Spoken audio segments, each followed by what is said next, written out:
Hello friends, welcome to Indian study पर आपका स्वागत है। दोस्तों, आज की इस वीडियो में मैं आप लोगों के लिए यूपी पुलिस कांस्टेबल और यूपी रेडियो ऑपरेटर के लिए हिंदी का इंपॉर्टेंट टेस्ट लेकर के आया हूं, जो कि आपके आने वाले एग्जाम के लिए बेहद इंपॉर्टेंट है। वीडियो दोस्तों अगर आपको अच्छी लगे तो प्लीज़ दोस्तों वीडियो को लाइक और शेयर ज़रूर कर दीजिएगा। तो चलिए दोस्तों स्टार्ट करते हैं और देखते हैं पहला क्वेश्चन। घा का उच्चारण स्थान कौन सा है, ये आपसे पूछा गया है। क्वेश्चन नंबर 6 बढ़िया क्वेश्चन से आसानी से बता सकते हैं। घा का उच्चारण स्थान, तो घा का उच्चारण स्थान क्या हो जाएगा सर, जल्दी से बताइए। देखो, घा जो है वो कहाँ पर आता है, कंठ का वर्ग में आता है। और पूरा का वर्ग जो है वो आपका कंठ से बोला जाता है, तो बस दूसरा ऑप्शन बिल्कुल करेक्ट है। अपने से बड़ों को सादर संबोधित करने के लिए किस चिन्ह का प्रयोग किया जाता है? अपने से बड़ों को सादर संबोधित करने के लिए हमेशा विस्मयादि बोधक चिन्ह का प्रयोग करेंगे आप। दूसरा ऑप्शन करेक्ट। हिंदी वर्णमाला में कुल कितने अयोगवा हैं? तो आपको बताना है कि हिंदी वर्णमाला में एक्चुअल में कितने अयोगवा हैं, ये आपसे पूछा गया है। बढ़िया क्वेश्चन से जल्दी से बता सकते हैं, तो जल्दी से बताएं। तो सही आंसर आपका क्या हो जाएगा सर? हिंदी वर्णमाला में कितने, दो ही तो अयोगवा हैं, एक तो विसर्ग दूसरा अनुस्वर है ना। निम्नलिखित में से कौन सा स्त्रीलिंग शब्द है? रचना शब्द जो है वो एक स्त्रीलिंग शब्द है, चौथा ऑप्शन करेक्ट। शीला अपने कपड़े स्वयं धोती है, तो रेखांत शब्द सर्वनाम शब्द का उचित भेद आपको बताइए। कि स्वयं शब्द जो है मैं आपको बताना है सर्वनाम का कौन सा भेद होता है। देखो, आप, स्वयं और खुद, ये तीनों सर्वनाम आपको निजवाचक सर्वनाम में देखने को मिलेंगे। दूसरा ऑप्शन करेक्ट। ठीक है। और उसके बाद मैं आपको बता दूं कि भैया अगर वीडियो आपको अच्छी लगे तो 100 लाइक का टारगेट रखता हूं, तो प्लीज़ दोस्तों उसको ज़रूर से कंप्लीट कीजिएगा। गोदान किसका उपन्यास है, ये आपसे पूछा गया है क्वेश्चन नंबर 11 में, जल्दी से बताइए। गोदान, तो गोदान किसका उपन्यास है सर? ये प्रेमचंद्र का उपन्यास है। दूसरा ऑप्शन दोस्तों यहाँ पर आपका बिल्कुल करेक्ट हो जाएगा। पीपर पात सरेस मंडोला में आपको बताना है कि उपमेय क्या है। बढ़िया क्वेश्चंस, जल्दी से बताओ। क्वेश्चन नंबर 12, उपमेय जो मानव संबंधित अंग होते हैं वो आपका उपमेय में आता है। तो मन शब्द जो है वो आपका उपमेय होगा। तीसरा ऑप्शन करेक्ट। निम्नलिखित में से कौन सा रस नहीं है? आराम से बता सकते हो। व्यंग, व्यंग कोई रस नहीं है। तीसरा ऑप्शन करेक्ट। वह स्त्री जिसका पति परदेश यानी विदेश गया हो, तो उसको क्या बोलेंगे हम? बढ़िया क्वेश्चन से जल्दी से बताइए। तो उसको बोलेंगे हम प्रोसित पते का। क्या बोलेंगे? प्रोसित पते का। तीसरा ऑप्शन करेक्ट। आदर का निम्नलिखित में से कौन सा सही विलोम शब्द है? जो आदर का विलोम शब्द हो सही, उसी का आपको चयन करना है। तो ये हो जाएगा आपका निरादर। चौथा ऑप्शन करेक्ट। मिट्टी का तत्सम शब्द क्या होगा सर, जल्दी से बताओ। क्वेश्चन नंबर 16, मिट्टी का तत्सम शब्द। तो मिट्टी का तत्सम शब्द हो जाएगा आपका मृतिका। पहला ऑप्शन करेक्ट। जासूसी, तिलिस्मी आदि साहित्य में कौन सा रस होता है? तो कौन सा रस होता है सर? अद्भुत रस। चौथा ऑप्शन करेक्ट हो जाएगा। निम्नलिखित में से कौन सा विलोम युग्म जो है वो सही है? जो सही है उसी का आपको चयन कराना है। हया का विलोम शब्द बेहया दे रहा है, बिल्कुल ठीक है। तीसरा ऑप्शन करेक्ट। जिसे काटा ना जा सके वाक्यांशों के लिए एक शब्द क्या होगा सर, जल्दी से बताइए। तो जिसे काटा ना जा सके उसको बोलेंगे हम अकाट्य। तीसरा ऑप्शन करेक्ट। क्या बोलेंगे? अकाट्य। बादल घिर आए और बारिश होने लगी मैं रचना की दृष्टि से वाक्य कैसा है, जल्दी से बताओ। क्वेश्चन नंबर 20,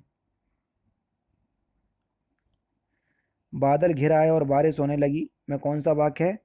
संयुक्त वाक्य हो जाएगा, क्योंकि वाक्य और से जुड़ा इसलिए संयुक्त वाक्य होगा। सुरेश गीत गा रहा था मैं आपको बताना है कि काल कौन सा है? रहा था। अपूर्ण भूतकाल की पहचान करवाएगा। पहला ऑप्शन करेक्ट। अति उपसर्ग से बना शब्द निम्नलिखित में से कौन सा है जिस जो अति उपसर्ग से बना? तो कौन सा शब्द अति उपसर्ग से बना? अत्यधिक। चौथा ऑप्शन करेक्ट। कौन सा सर? चौथा ऑप्शन करेक्ट। निम्नलिखित में शब्दों में से शुद्ध शब्द को पहचानिए कि कौन सा शुद्ध शब्द है। 23, जल्दी से बताइए।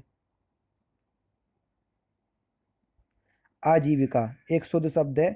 दूसरा ही ऑप्शन यहाँ पर आपका बिल्कुल क्या हो जाएगा सर? करेक्ट हो जाएगा। नरेंद्र के लिए सही संधि विच्छेद का चयन कीजिए। बढ़िया क्वेश्चन से जल्दी से बताइए।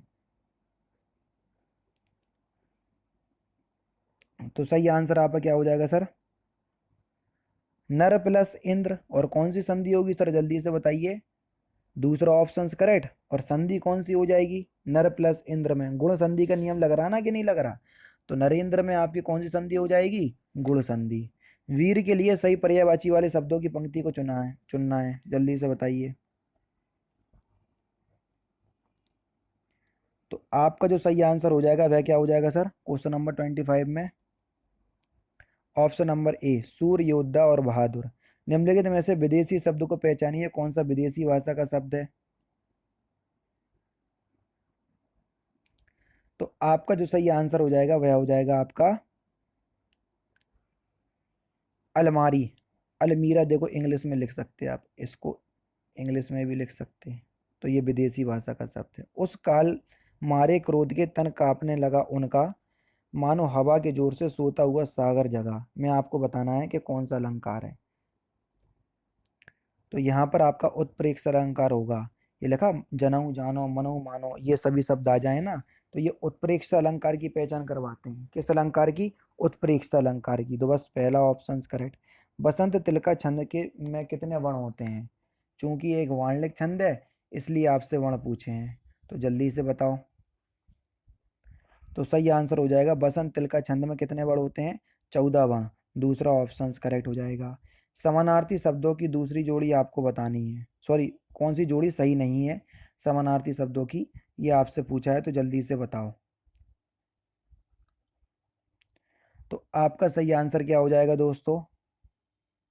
निशा का निशाचर दे रहा है, गलत है। निशा का मतलब होता है रात्रि, निशाचर का मतलब होता है राक्षस। तो ये होंगे नहीं एक दूसरे के पर्यायवाची शब्द। बिल्ली के गले में घंटी बांधना, इसका सही अर्थ क्या है? अपने को संकट में डालना, दूसरा ऑप्शन करेक्ट। निम्नलिखित में से कौन सी राजस्थान की बोली नहीं है? तो आपका जो सही आंसर हो जाएगा वह हो जाएगा आपका बुंदेली। ये राजस्थान की बोली नहीं है, ठीक है। मैंने यह काम कर लेना चाहिए, वाक्य में अशुद्ध अंश आपको बताना है। मैंने की जगह क्या आएगा? मुझे यह काम कर लेना चाहिए। पहला ऑप्शन करेक्ट। इंद्रवर्जा छंद के प्रत्येक चरण में कुल कितने वर्ण होते हैं? तो सही आंसर क्या हो जाएगा सर? 11 वर्ण होते हैं, तीसरा ऑप्शन करेक्ट। अंधेर नगरी नाटक के रचयिता कौन है? तो सही आंसर हो जाएगा सर भारतेंदु हरिश्चंद्र, तीसरा ऑप्शन करेक्ट। नेक्स्ट क्वेश्चन देखो कि एक वाक्य को 4 भागों में व्यक्त कर दिया, जिस पार्ट में गलती है उसी का चयन करना है। जो मनुष्य राष्ट्र प्रेमी होता है उसको देश की एक न एक वस्तु से प्रेम हो जाता है। तो आपको बताना है इसके किस पार्ट में गलती है, क्वेश्चन नंबर 35। तो आपका सही आंसर आपका क्या हो जाएगा सर? जो मनुष्य राष्ट्र प्रेमी होता है उसको नहीं आएगा, यहाँ पर उसे आएगा। तो उसको की जगह उसे आएगा। उसे देश की प्रत्येक वस्तु से प्रेम हो जाता है, तो उसको की जगह उसे आएगा। तो यहाँ पर दूसरे पार्ट में गलती है, दूसरा ऑप्शन करेक्ट। अथवा व्याकरण की दृष्टि से कैसा शब्द है? संधि शब्द है, उपसर्ग शब्द है, अन्वय शब्द है या अव्यय शब्द है? अथवा। अथवा हो गया, और हो गया, लेकिन, किंतु, परंतु, समुच्चय बोधक अव्यय में आपको देखने को मिलेंगे। तो एक अव्यय शब्द हो जाएगा, चौथा ऑप्शन करेक्ट। और लास्ट क्वेश्चन देखो कि दीर्घ संधि, गुण संधि, वृद्धि संधि, यण संधि, अयादि संधि, संधि के किस मूल के भेद हैं? यानी कि ये सभी पांचों संधि जो हैं वो किस संधि के भेद हैं, ये आपसे पूछा है। तो इस क्वेश्चंस का कमेंट बॉक्स में आप आंसर बताइएगा, क्योंकि बिल्कुल सिंपल क्वेश्चंस है। तो दोस्तों ये थे आपके हिंदी के इंपॉर्टेंट क्वेश्चंस जो कि आपके आगामी परीक्षा यूपी पुलिस कांस्टेबल और UP triple S C, sorry UP radio operator के लिए बेहद इंपॉर्टेंट है।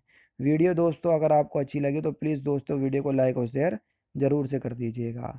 बाकी यार फिर मिलते हैं नेक्स्ट क्लास में, नेक्स्ट सेशन में। जय हिंद, जय भारत।